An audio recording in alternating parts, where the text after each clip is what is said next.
So this video contains solutions to the review we did in class on our solving equations and inequalities for our Unit 1 test. So let's start with solving linear equations. Solve each equation below for x.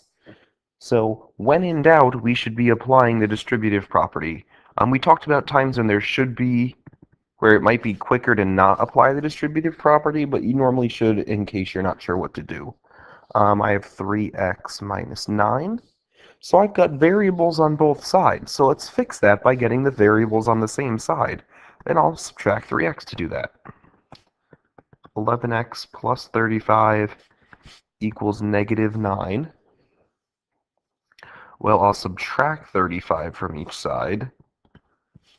If I subtract 35 from each side, I get 11x equals negative 44. Well, x times 11, I'm going to divide to undo that, and I get x equals negative 4. In the second one, you see that fraction, and it throws you off. Well, the quick way we can get rid of that fraction is to multiply this entire equation by a factor of 3. Well, why'd I multiply by 3? That gets rid of that division by 3 here, so I'm left with 2x plus 15, 5 times 3 is 15, equals 3. And then this is a nice two-stepper. This is a nice two-stepper of 2x equals negative 12, which means x is negative 6 after we divide by 2. Well, it looks like we should distribute here, and I get 5x plus 4 equals 2x minus 10. Again, I have variables on both sides, so I'm going to move my variables to one side and my numbers to the other side. 3x plus 4, I'm subtracting 2x from both sides, that's the choice I made, equals negative 10. If I subtract 4 from both sides, I get 3x equals negative 14. And then when I divide by 3, I get x equals negative 14 out of 13. That's my solution, whether you want it to be or not. Negative 14 over 3 is a number. Again, you could check this by taking that in and plugging it in for x. That's actually a great multiple choice strategy. If I give you a multiple choice question and say, solve this equation, take those numbers and plug them in for x and see what happens. Don't forget to use your calculator to help you out, especially making computations and with multiple choice. Now this next one looks scary because there's those decimals everywhere, but we need to combine like terms on the left-hand side. That gives me negative 10.5, negative 10.5 x plus 7 equals, we're distributing a negative 6 here. Make sure you distribute a negative 6. 1.5x minus 6x plus 9. Use your calculator, please. Please use your calculator. Cleaning up the right-hand side, we end up with negative 4.5x plus 9. Okay, good. I'm going to add, I don't know, let's add 10.5x this time. I lost my x there. Don't lose your variables. Don't be lazy like me here and lose your variables. There we go. 7 equals 6x plus 9. Subtract the 9 over. Negative 2 equals 6x. We'll divide by 6 and get negative 1/3 equals x. Again, use your calculator to help you out here. And don't forget that you could check your solution by plugging in that 1/3 and seeing if you get the same thing on both sides. And finally, solve the equation below for x in terms of a. This was on our Unit 1 quiz. And first we distributed. I'm getting x by itself. I'm solving for x, so I want x equals. Well, combine my like terms here. 4ax minus 3ax is just 1ax. Plus 12 equals 25 plus 3a. Well, I want to get that x here by itself, so let's minus 12. ax equals 3a. Well, oops, forgot the 13 there. 25 minus 12 is 13 plus 3a. And then I'll divide by a. Notice I'm dividing this entire expression on the right by a to get 13 plus 3a over a. That's what x equals. Make sure you check this over because sometimes there might be letters in the place of numbers in our coefficients. So using the same idea of solving, how can we solve to rearrange formulas? And we'll also discuss our properties here.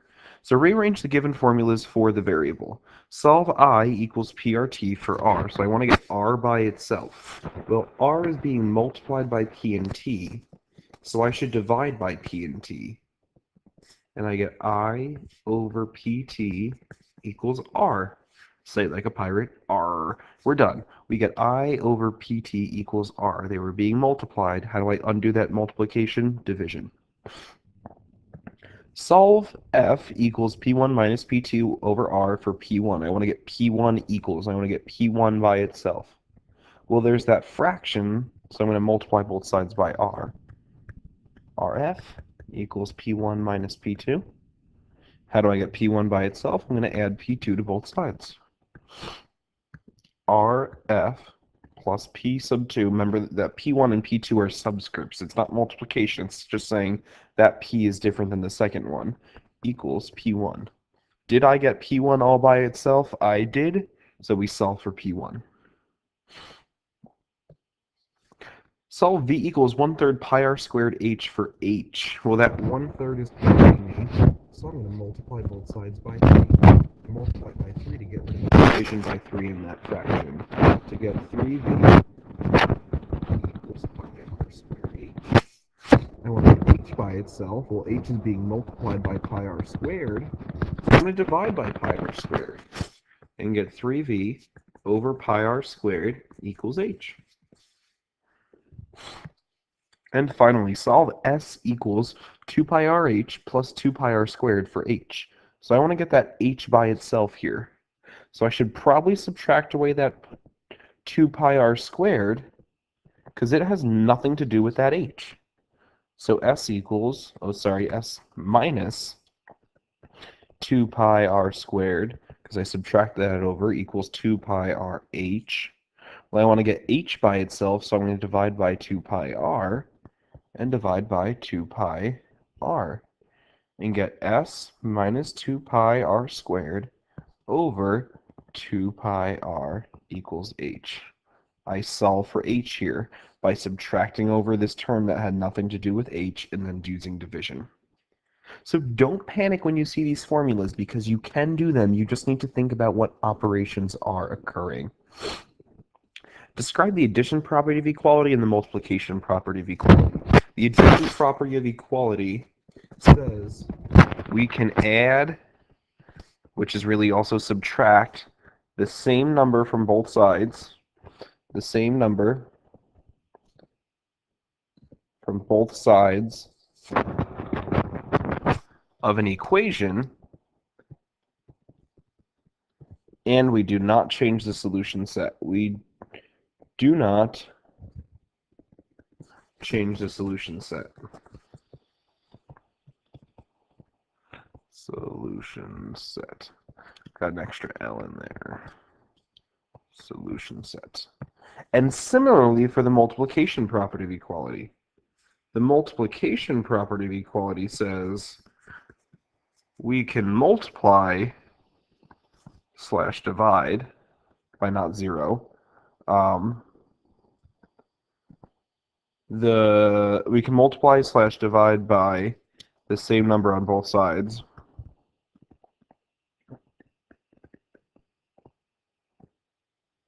By the same number on both sides of an equation. And we don't change the solution set. And we do not change the solution set. So these properties of equality say you can add, subtract, multiply, or divide as long as you're doing it to both sides, And as long as you do that, you're not changing the solution set. So that's what we're doing. We start with a crazy equation, and we apply these properties of equality to simplify them so we just get x by itself. Identify the property of the real numbers that justifies the equivalence. So why does 14x plus 21 equal 7 times 2x plus 1?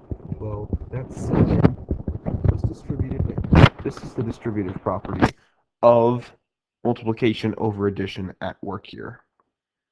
And next, I have 2x plus 5y minus 3 equals 5y plus 2x minus 3. Well, look what happened here. The 2x and the 5y switch places. Whenever we're dealing with the switching the order of the actual terms, that's one of the commutative properties. This is the commutative property of addition. This is a commutative property of addition because I reverse the order of addition. If I switch the order of multiplication, that would be the commutative property of multiplication. Station 3 was all about solving linear inequalities, so it's the same thing as solving linear equations, except we have our warning. Warning, warning, warning, warning, warning. If you divide by a negative, you have to flip the inequality. So determine and state the solution sets to the following inequality. I see my good friend, the distributive property, so I'm going to distribute. I've got h's on both sides. So I'm going to do a minus 2h to get the h's on the same side. I get 8 is greater than 1h minus 6. I'm going to add 6 and get 14 is bigger than h. But I don't care that 14 is bigger than h. I could also say that h is less than 14. That's a little bit more helpful. If I was to graph this, this would be graphed with an open circle. There's decimals in this next one. Don't panic because you have a calculator. I have variables on both sides, so maybe I add 0.4y to both sides. And you're going to use your calculator to deal with the arithmetic here because you get 1.8 is bigger than or equal to 2.2 minus 1.6y. Well, gotta move over the numbers to the same side, so subtract 2.2 using the addition property of equality and get negative 0.4 is greater than or equal to negative 1.6y. And then I divide by negative 1.6. Divide by negative 1.6 to get y by itself. But warning, warning, warning, warning. I just divided by a negative. So I need to flip that greater than sign to a less than or equal to sign. And 0.4 over 1.6 comes out to be 1/4. So we get 1/4 is less than or equal to, notice that, y. I don't really like the way that looks, so I'm going to say y is greater than or equal to 1/4. So be very careful when you divide by negative numbers, because with inequalities, you have to flip it around. There's a fraction in this one, but I'm not going to panic, because I'm going to multiply all the terms by the denominator there. You get 21 minus, well, 2x to the 3 is less than 3x minus 24.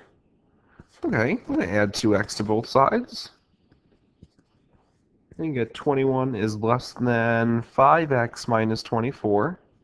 I can add 24 to both sides using the addition property of inequalities and get 45x is less than 5x. Well, I'm going to divide by 5 and get 9 is less than x.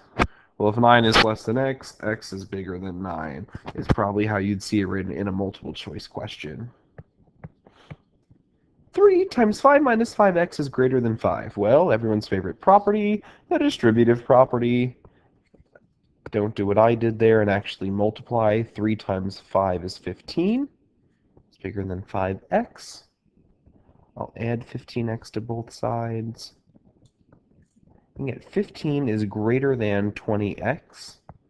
If I divide by 20, I get 3/4 is bigger than x. Well, if 3/4 is bigger than x, then x is less than 3/4. That's my solution set in each of these. And remember, if we were to graph these, if I had the equal to sign, I would use a closed circle, or if I was using interval notation, I would use a bracket. If I had strict inequalities, like just greater thans or just less than signs, I'd use an open circle in those parentheses when using interval notation. Don't forget all about that good stuff. State the smallest integer in the solution set. So they're not telling me to solve it, but I probably should solve it to find the smallest integer. So I'll distribute that -6 there and get 8x minus 6x plus 12. Be careful there. Plus 12 is bigger than 20 minus 2x.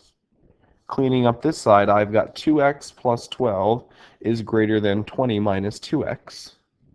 Adding 2x to get my variables on the same side. I've got 4x plus 12 is bigger than 20. Well, subtracting 12 gives me 4x is bigger than 8. Dividing by 4, x is bigger than 2.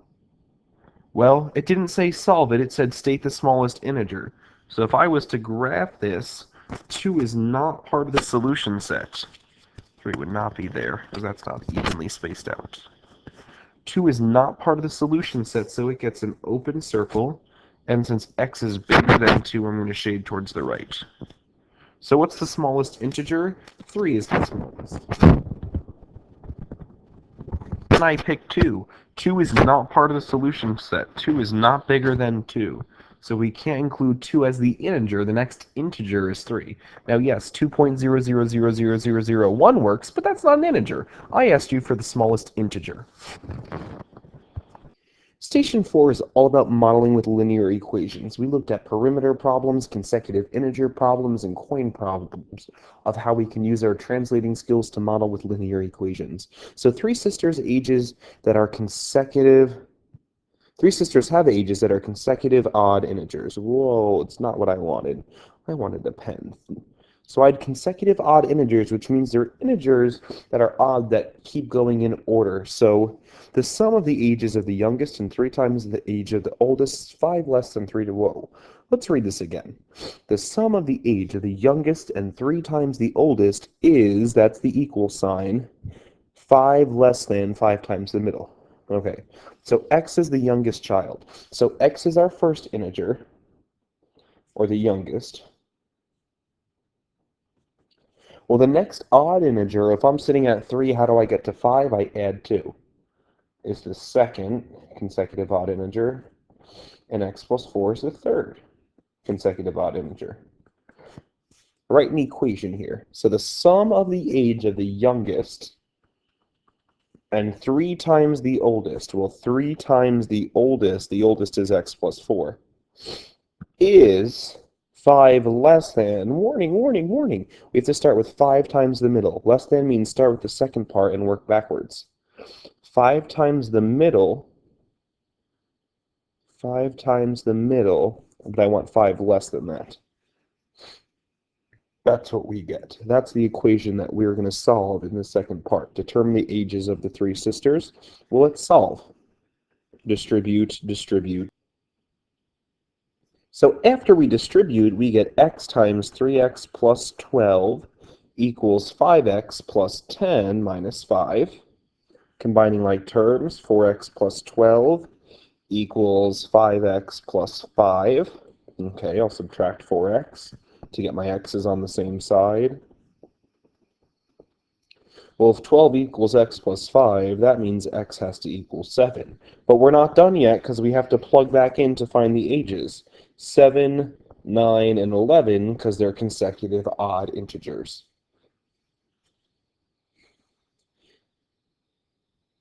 Elena is gathering up change she has saved. She has a total of 260, so she's got 260. All of her changes in either nickels, dimes, or quarters. She has twice as many dimes as quarters. So if we let x equal the number of quarters, then twice as many of that is 2x is the number of dimes. Twice means to double it. And she has 2 more nickels than quarters. Well, x is quarters, 2 more than is x plus 2 is the number of nickels. Determine how many coins she has.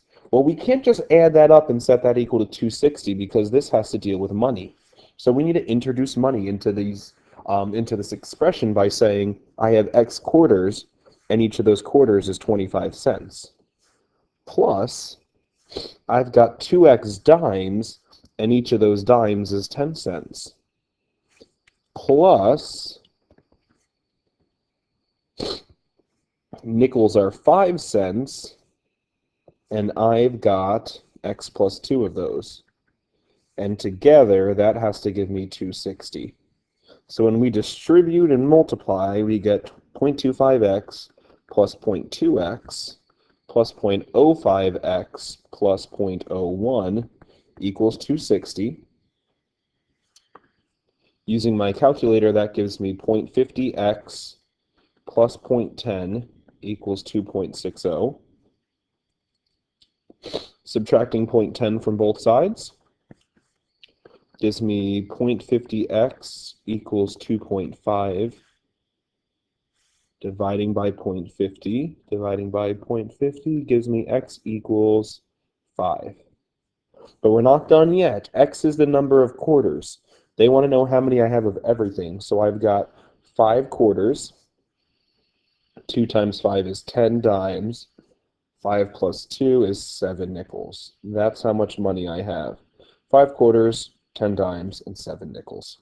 That gets me to that 260 that I wanted. So don't forget that we have to match up the money in front of how many of those coins I have to get the equation to actually deal with money. Number 3, Abigail and Gina's ages are consecutive integers. Abigail is younger than Gina, and Gina is X. So Abigail is younger. Here's Abigail. Here's Gina. So be careful here. This problem's a little different because they said Gina's X. So what comes before that if they're consecutive integers? Abigail's actually going to be X minus 1. So if the difference means subtraction, I'm subtracting what? The square of Gina's age. So I'm going to do Gina squared and 8 times Abigail's age minus 8 Abigail's is 17. What could be used to solve this? Well, x squared minus, not 8 there, minus 1. There it is. 4 is the answer there. So what was different about this problem is that you said x is the bigger one. But you have to read here and say Gina is older and she's x, so if I work backwards, that's going to be an x minus 1 is going to be Abigail. Normally we would say x and x plus 1, but that's not how they define their variables here, so be careful. Jim is enclosing a rectangular garden. Stop! Make a rectangle. If they're talking about a rectangular garden, make a rectangle and feel free to draw a couple flowers in it because it's a garden. A garden should have flowers in it. Alrighty, great. We've got some flowers. Keep reading now. With 170 feet of fencing. Well, if I'm enclosing a garden, that represents the perimeter. The perimeter is 170. The length of the garden is 15 less than 3 times the width, which is W. So if here's the width W, the length is 15 less than 3 times the width. Warning, warning, warning. Less than, you got to be careful. So I've got 3 widths minus 15.